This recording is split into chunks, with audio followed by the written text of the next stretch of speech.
Hello friends, আপোনালোকে জানেনে ভাৰতৰ কোনখন ঠাইক এমেজন অফ দ্য ইষ্ট বুলি জনা যায়? বিখ্যাত অসমীয়া মাকাও ক'ত পোৱা যায়? পৃথিৱীৰ পৰা বিলুপ্ত হ'ব পৰা জন্তুসমূহ যেনে জহামাল, লতা মেকুৰী আদিৰ বাসস্থান ক'ত? ফ্ৰেণ্ডছ, এই সকলোবোৰৰ উত্তৰ হৈছে আমাৰ ৰূপহী অসমৰ দিহিং পাটকাই অভয়াৰণ্য। আৰু এই দিহিং পাটকাই অভয়াৰণ্য শেহতীয়াভাৱে বাতৰিৰ শিৰোনামালৈ আহিছে।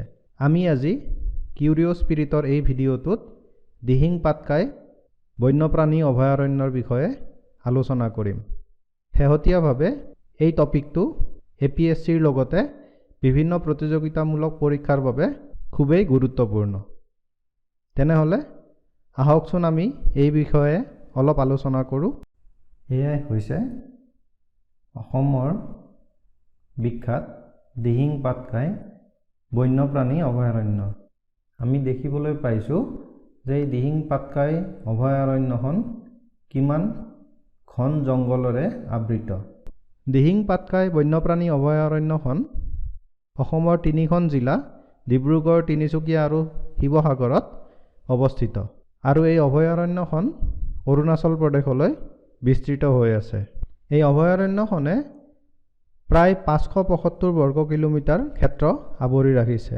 আৰু এই অভয়াৰণ্যখন মূলতঃ 3টা ভাগত ভাগ কৰা হৈছে: জয়পুৰ, দিহিং ৰিভাৰ আৰু দিৰক ৰেইন ফৰেষ্ট। জয়পুৰ, দিহিং নৈ আৰু দিৰক বৰ্ষাৰণ্য। এইখন হৈছে অসমৰ একমাত্ৰ বৰ্ষাৰণ্য, যিখন ট্ৰপিকেল ৱেট এভাৰগ্ৰীণ ফৰেষ্ট অৰ্থাৎ ক্ৰান্তীয় আৰ্দ্ৰ চিৰসেউজ অৰণ্য। ইয়াৰ বাবে এই অভয়াৰণ্যখন বিখ্যাত। এই দিহিং পাটকাই অভয়াৰণ্যখনক এমেজন অফ দ্য ইষ্ট বুলি জনা যায়। আপোনালোকে ইমেজটোলৈ চালে গম পাব এইখন এমেজন বৰ্ষাৰণ্যৰ ফটো মই ইয়াত সংলগ্ন কৰিছোঁ। এই এমেজন বৰ্ষাৰণ্যখন হৈছে সৰ্ববৃহৎ ক্ৰান্তীয় বৰ্ষাৰণ্য অৰ্থাৎ ট্ৰপিকেল ৰেইন ফৰেষ্ট। আৰু এই অভয়াৰণ্যখনৰ মাজেৰে এমেজন নৈ বৈ গৈছে।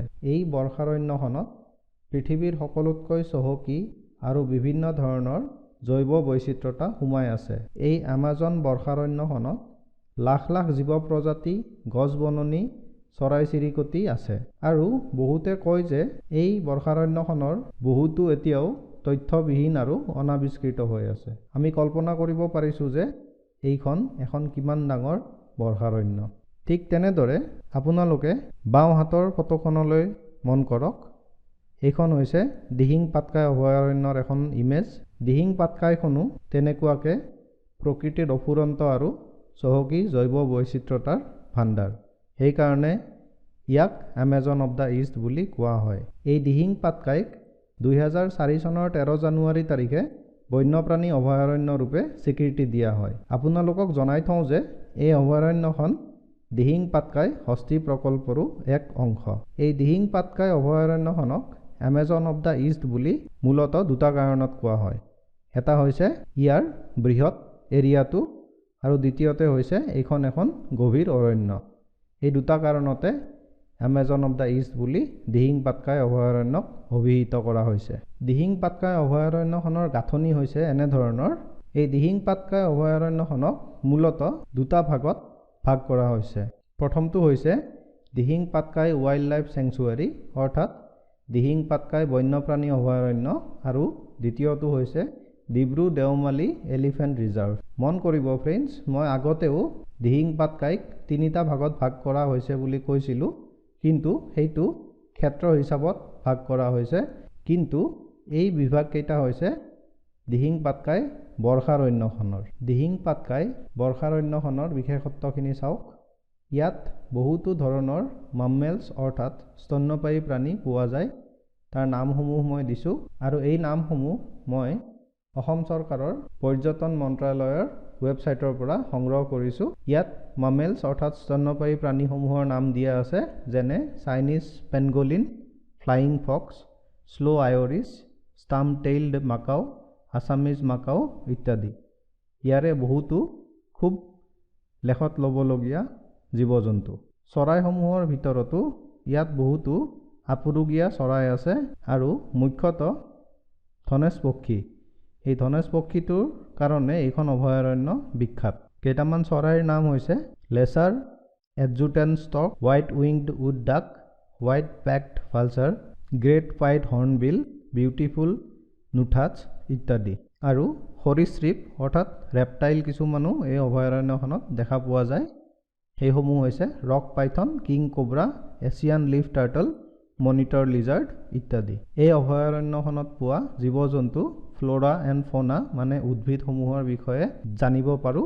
এই অভয়াৰণ্যখনত এছিয়া মহাদেশৰ 5টা বিশেষ প্ৰজাতিৰ ধনেশ পক্ষী পোৱা যায়। ইয়াৰ উপৰিও ইয়াত প্ৰায় 42টাৰো অধিক স্তন্যপায়ীৰ প্ৰজাতি পোৱা যায়। 40টাতকৈও অধিক উভচৰ আৰু সৰীসৃপ প্ৰাণী পোৱা যায়। এইখন অভয়াৰণ্যত প্ৰায় 30টাৰো অধিক প্ৰজাতিৰ পখিলা পোৱা যায়। দিহিং পাটকাইত 7টা বিশেষ প্ৰজাতিৰ বান্দৰ পোৱা যায়, যেনে হলৌ বান্দৰ, লাজুকী বান্দৰ, মলুৱা বান্দৰ ইত্যাদি। এই 7টা বিভিন্ন প্ৰজাতিৰ বান্দৰ ইয়াতে পোৱা যায়। আৰু সকলোতকৈ আশ্চৰ্যকৰ কথাটো হৈছে যে এই অভয়াৰণ্যখনত 100 এবিধ অৰ্কিড, বনৰীয়া অৰ্কিড বুলি যাক আমি কওঁ, এই বনৰীয়া অৰ্কিডৰ 101 বিধ বিভিন্ন প্ৰজাতি দেখিবলৈ পোৱা যায়। আৰু পৰিৱেশবিদসকলে এই অৰ্কিড প্ৰজাতিসমূহক 3টা ভাগত ভাগ কৰিছে। সেইসমূহ হ'ল বিপদসংকুল, বিপদাপন্ন আৰু ভালনাৰেবল। এই 3টা শ্ৰেণীত এই অৰ্কিডসমূহক বিভক্ত কৰিছে। তেনেহ'লে আমি গম পালোঁ যে ইমানবোৰ জৈৱ বৈচিত্ৰতাৰে ভৰা এখন সুবিশাল অভয়াৰণ্য আমাৰ অসমত অৱস্থিত। সঁচাকৈয়ে এইটো এটা খুব গুৰুত্বপূৰ্ণ বিষয়। এতিয়া আমি চাওঁ, মই প্ৰথমতে কৈ অহাৰ দৰে দিহিং পাটকায়ে শেহতীয়াভাৱে বাতৰিৰ শিৰোনামা দখল কৰিছে। আচলতে বাতৰিটো বহুদিন আগৰ, কিন্তু COVID-19ৰ লকডাউনৰ সময়ছোৱাত ইয়াক আমি খুব ভালকৈ হয়তো অনুধাৱন কৰা নাছিলোঁ বা ইয়াৰ ওপৰত ভালকৈ দৃষ্টি নিক্ষেপ কৰা নাছিলোঁ। এই বাতৰিটোত কোৱা হৈছে যে NBWL note for coal mining in Assam elephant reserve. এইটো দ্য হিন্দু কাকতত 24 এপ্ৰিল 2020 তাৰিখে প্ৰকাশ পাইছিল। এই বাতৰিটোৱে সদ্যহতে দিহিং পাটকাই অভয়াৰণ্যক আমাৰ মাজলৈ বিশেষভাৱে লৈ আহিছে। 7 এপ্ৰিল 2020 তাৰিখে NBWLৰ ষ্টেণ্ডিং কমিটিৰ এখন মিটিং অনুষ্ঠিত হৈ যায়। আৰু এই মিটিংখনত NBWLে ডিব্ৰু দেওমালী হস্তি সংৰক্ষণ ক্ষেত্ৰত কোল মাইনিং অৰ্থাৎ কয়লা খননৰ পৰামৰ্শ প্ৰদান কৰে। আৰু এই সমগ্ৰ ক্ষেত্ৰটোৰ মাটিকালি হৈছে 98.59 হেক্টৰছ। আৰু এইটো এই দিহিং পাটকাইৰ লগত সংলগ্ন হৈ থকা চালেকি প্ৰপ'জড ৰিজাৰ্ভ ফৰেষ্ট লেণ্ডৰ এটা অংশ। এই কয়লা খননটো সম্পন্ন কৰিব কোল ইণ্ডিয়া লিমিটেড, ভাৰতৰ কোল ইণ্ডিয়া লিমিটেডৰ এটা গোট, যাৰ নাম হৈছে নৰ্থ ইষ্টাৰ্ণ কোল ফিল্ড। আৰু এই মিটিংখনৰ এজেণ্ডাটো আছিল এনেধৰণৰ: proposal for use of 98.59 hectare of reserve forest land from Saleki proposed reserve forest, which is a part of Dihing Patkai Elephant Reserve for Tikok OCP coal mining project by Northeastern Coalfield Coal India Limited, Assam State.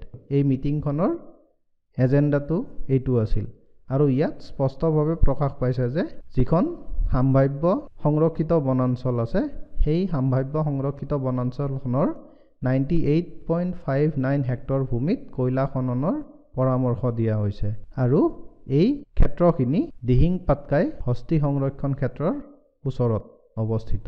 এই প্ৰজেক্টটো বা এই প্ৰকল্পটো north eastern কোল field, এইটো হৈছে user agency Coal India limited আৰু অসম চৰকাৰৰ দ্বাৰা হাতত লোৱা হ'ব। এই মিটিংখনত প্ৰফেচৰ আৰ সুকুমাৰ, তেওঁ NBWLৰ এজন সদস্য, তেওঁ কৈছিল যে 57.20 hectare of forest land has already been broken up by the user agency. Yet user agency is Northeastern Coalfield. And the balance area of 41.39 hectare unbroken land. Cautious approach need to be adopted in the light of the rich biodiversity. তেওঁ এই মিটিংখনত স্পষ্ট কৰি দিছিল যে এই মুঠ মাটিকালিৰ 57.20 hectare already কয়লা খননৰ বাবে ভাঙি দিয়া হৈছে আৰু বাকি থকা 41.39 হেক্টৰ ভূমি আনব্ৰোকেন অৰ্থাৎ এইটোক ভাঙি দিয়া হোৱা নাই। কয়লা খনন তাত আৰম্ভ হোৱা নাই। কয়লা খননৰ বাবে এই মাটিখিনি ভাঙি দিয়া হোৱা নাই। সেয়েহে আমি এই কামটো কৰাৰ আগতে তাৰ যাতে চহকী জৈৱ বৈচিত্ৰতা ধ্বংস নহয় সেইটোৰ ওপৰত লক্ষ্য ৰাখি আমি কিছুমান সাৱধানতা অৱলম্বন কৰিব লাগিব বুলি তেখেতে কৈছিল। তেখেতে আৰু কৈছিল যে এই অংশটো দিহিং পাটকাই হস্তি সংৰক্ষণ ক্ষেত্ৰৰ সৈতে লগ লাগি আছে আৰু আমাৰ চুবুৰীয়া ৰাজ্য অৰুণাচল প্ৰদেশৰ লগতো লগ লাগি আছে আৰু এই ঠাইখিনি দেওমালী এলিফেণ্ট ৰিজাৰ্ভৰ এটা অংশ, যিটো অসমৰ এটা হস্তি সংৰক্ষণ ক্ষেত্ৰ। সেয়েহে প্ৰফেসৰ আৰ সুকুমাৰে এই মিটিংখনত কৈছিল যে আমি এই কামটো কৰাৰ আগতে কিছুমান সাৱধানতা অৱলম্বন কৰিব লাগিব, যিহেতু এই ক্ষেত্ৰখিনিৰ এক চহকী জৈৱ বৈচিত্ৰতা আছে। এতিয়া এই NBWL-টো কি সেই বিষয়ে আমি অকমান জানো আহক। NBWL-ৰ ফুল ফৰ্ম মই আগতেও কৈ আহিছো, national board for wildlife. এইটো ভাৰত চৰকাৰৰ এক সাংবিধানিক সংগঠন। মনত ৰাখিব, এইটো ভাৰত চৰকাৰৰ এক সাংবিধানিক সংগঠন।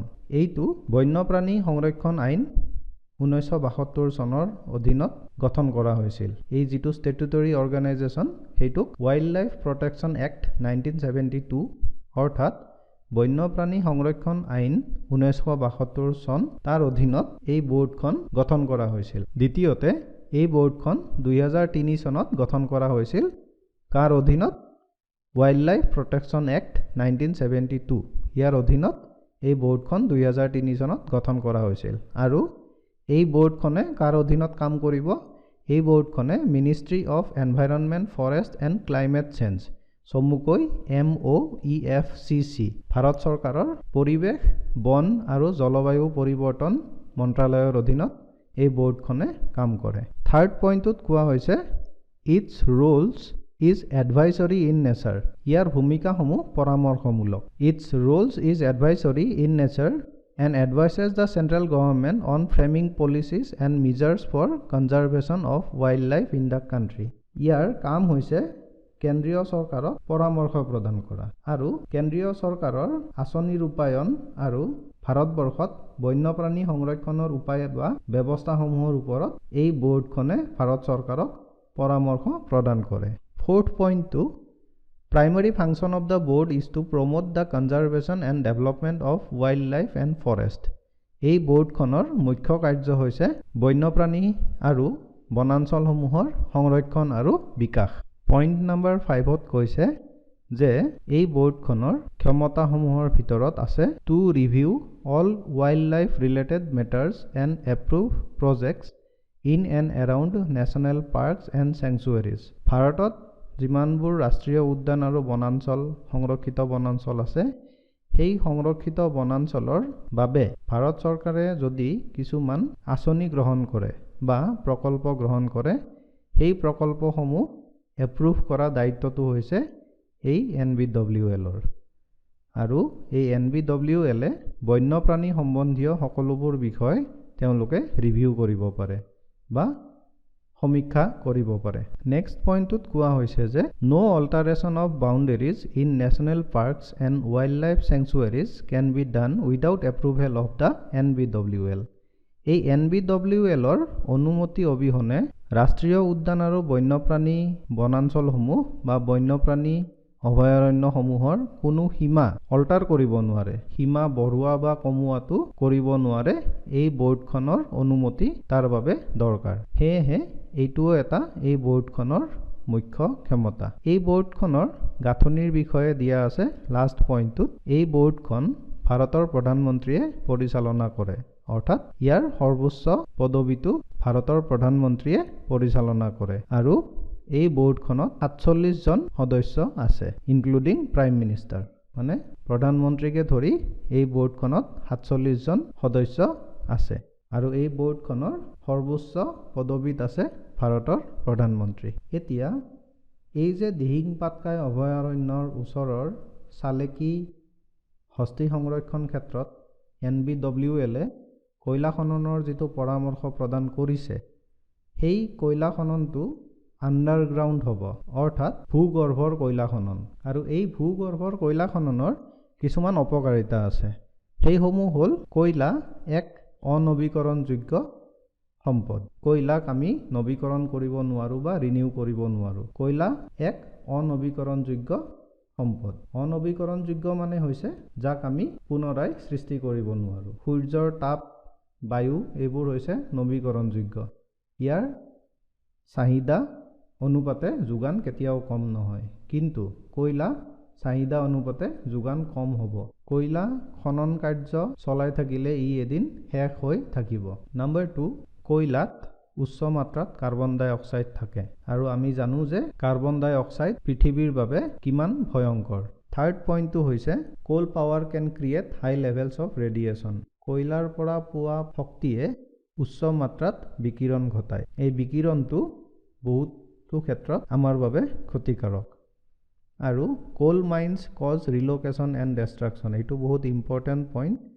যিটো এৰিয়াত কোল মাইনিং কৰা হয় বা যিটো এৰিয়াত কয়লা খনন কাৰ্য কৰা হয়, সেই এৰিয়াটো বা সেই এৰিয়াটোত থকা জীৱ জন্তু হওক, চৰাই চিৰিকটি হওক বা মানুহ দুনুহ যদি থাকে, সেই সকলোখিনিকে কোনোবা বেলেগ ঠাইত হয় নিব লাগিব আৰু নহয় সেইসমূহ ধ্বংস কৰিব লাগিব। তাৰপিছতহে কয়লা খনন কাৰ্য আৰম্ভ কৰিব পৰা যায়। গতিকে কয়লা খননৰ এইটো এটা ভয়ানক অপকাৰিতা। এই দিহিং পাটকাই অভয়াৰণ্যত কয়লা খনন কাৰ্যৰ বিষয়ে বহুতো প্ৰতিবাদ আন্দোলন গঢ় লৈ উঠিছে। মই ইয়াতে বাওঁহাতৰ পিকচাৰখনত আপোনালোকক দেখাইছোঁ যে দিহিং পাটকাই অসমৰ এক হস্তি সংৰক্ষণ ক্ষেত্ৰ। আৰু ৰাইট হেণ্ড ছাইডৰ ফটোখনত মই দেখুৱাইছোঁ যে অসম, অৰুণাচল প্ৰদেশ, মেঘালয়া, উত্তৰাখণ্ড, ৱেষ্ট বেংগল, উৰিষ্যা, তামিলনাডু, কৰ্ণাটকা, কেৰেলা, এই গোটেইকেইখন ৰাজ্যক সাঙুৰি ভাৰত চৰকাৰে এক এলিফেণ্ট কৰিডৰ নিৰ্মাণৰ প্ৰচেষ্টা চলাই আছে। এতিয়া যিহেতু অসমৰ জৈৱ বৈচিত্ৰতা খুব চহকী, তেনে অৱস্থাত কেনেকে অসমৰ এই হস্তি সংৰক্ষণ ক্ষেত্ৰৰ ওচৰত কয়লা খননৰ অনুমতি প্ৰদান কৰিব পাৰে। যেতিয়া চৰকাৰে এলিফেণ্ট কৰিডৰসমূহ নিৰ্মাণ কৰিব গৈ আছে বা এলিফেণ্ট কৰিডৰসমূহ বনাব গৈ আছে, সেই ক্ষেত্ৰত এইটো কিমান দূৰ যুক্তিসংগত যে অসমৰ এখন হস্তি সংৰক্ষণ ক্ষেত্ৰৰ ওচৰত তেওঁলোকে কয়লা খননৰ অনুমতি প্ৰদান কৰিছে। এহাতে ভাৰত চৰকাৰে এলিফেণ্ট কৰিডৰ বনাব গৈ আছে আৰু আনহাতে হস্তি প্ৰকল্পৰ ওচৰত কয়লা খননৰ অনুমতি প্ৰদান কৰিছে। তীব্ৰ আন্দোলন প্ৰতিবাদ অসমত এতিয়া সৰ্বত্ৰে গঢ় লৈ উঠিছে। মুখ্যতঃ গুৱাহাটী বিশ্ববিদ্যালয়ৰ ছাত্ৰ সন্থা, অৰণ্য মানৱ পদ্মশ্ৰী যাদৱ পায়েং, অভিনেতা আদিল হুছেইন, শিল্পী আৰু সংগীতকাৰ অংগৰাগ মহন্ত আৰু বহুতো NGO যিবোৰে পৰিৱেশ সংৰক্ষণ আৰু জলবায়ু পৰিৱৰ্তনৰ লগত কাম কৰি আছে, তেওঁলোকে ইয়াৰ বিৰুদ্ধে তীব্ৰ প্ৰতিবাদ গ্ৰহণ কৰিছে। বিভিন্ন ছ'চিয়েল মিডিয়াত দেখিলে আমি গম পাওঁ যে এই প্ৰতিবাদ কিমান আগবাঢ়ি গৈছে। #Save Dihing Patkai, #I am Dihing Patkai, এই দুটা মূলতঃ এই প্ৰতিবাদৰ টেগলাইন হৈ উঠিছে। আপোনালোকে বিভিন্ন ছ'চিয়েল মিডিয়াত হয়তো এই দুটা টেগলাইন দেখা পাইছে। বহুতে বিভিন্ন ধৰণে বিভিন্ন উপায়েৰে এই কয়লা খনন কাৰ্যসূচী বন্ধ কৰিবৰ বাবে প্ৰতিবাদ সাব্যস্ত কৰিছে। সদশেষত ক'ব বিচাৰিম যে বনাঞ্চল আৰু বন্যপ্ৰাণী অভয়াৰণ্যসমূহ এখন দেশৰ খুব গুৰুত্বপূৰ্ণ সম্পদ। আনহাতে অৰ্থনৈতিক কাৰ্যকলাপসমূহো সমানে গুৰুত্বপূৰ্ণ। সেইকাৰণে এই দুয়োটাকে ভাৰসাম্যতা প্ৰদান কৰিবৰ বাবে এটা ইকুইলিব্ৰিয়াম মেকানিজিম দৰকাৰ। ইয়াৰ মানে হৈছে সকলোবোৰ অৰ্থনৈতিক কাৰ্যকলাপ আৰম্ভ কৰিব লাগে, কিন্তু তাৰ লগতে যাতে এই এনভাইৰনমেণ্টেল বেলেঞ্চ অৰ্থাৎ পৰিৱেশৰ যিটো ভাৰসাম্যতা সেইটো ৰক্ষা কৰি সকলোবোৰ অৰ্থনৈতিক কাৰ্য হাতত ল'ব লাগে। তেতিয়া হয়তো আমাৰ এই দুয়োটা গুৰুত্বপূৰ্ণ কামেই সমাধা হ'ব। এই ক্ষেত্ৰত সেইটো কিমান দূৰ সম্ভৱ সেইটো সময়েহে ক'ব। গতিকে ফ্ৰেণ্ডছ, এইটোৱে আছিল দিহিং পাটকাই বৰ্ষাৰণ্যৰ ওপৰত কিউৰিঅ' স্পিৰিটে যুগুত কৰা এটা ভিডিঅ'। এই ভিডিঅ'টো APSC আৰু লগতে অন্যান্য চৰকাৰী প্ৰতিযোগিতামূলক পৰীক্ষাসমূহক লক্ষ্য কৰি প্ৰস্তুত কৰা হৈছে। আশা কৰোঁ আপোনালোকে বিচৰা ধৰণে এই ভিডিঅ'টোত তথ্য পাতিসমূহ পাইছে। আপোনালোকেও যদি কিবা পৰামৰ্শ প্ৰদান কৰিব বিচাৰে তেনেহ'লে কমেণ্ট বক্সত কমেণ্ট কৰি জনাব। কিউৰিঅ' স্পিৰিট চেনেলৰ মুখ্য উদ্দেশ্যই হৈছে বিভিন্ন ধৰণৰ প্ৰতিযোগিতামূলক পৰীক্ষাসমূহৰ সহায়ক হোৱাকৈ ভিডিঅ' প্ৰস্তুত কৰা। এই ভিডিঅ'টো চাই কেনে পালে জনাবলৈ নাপাহৰিব। অনুগ্ৰহ কৰি কিউৰিঅ' স্পিৰিট চেনেলটো ছাবস্ক্ৰাইব কৰিব আৰু লগতে বেল আইকনটো টিপিব নাপাহৰিব। এনে ধৰণৰ ভিডিঅ' আকৌ লৈ অহাৰ প্ৰতিশ্ৰুতিৰে আজিলৈ আহিছোঁ। ধন্যবাদ।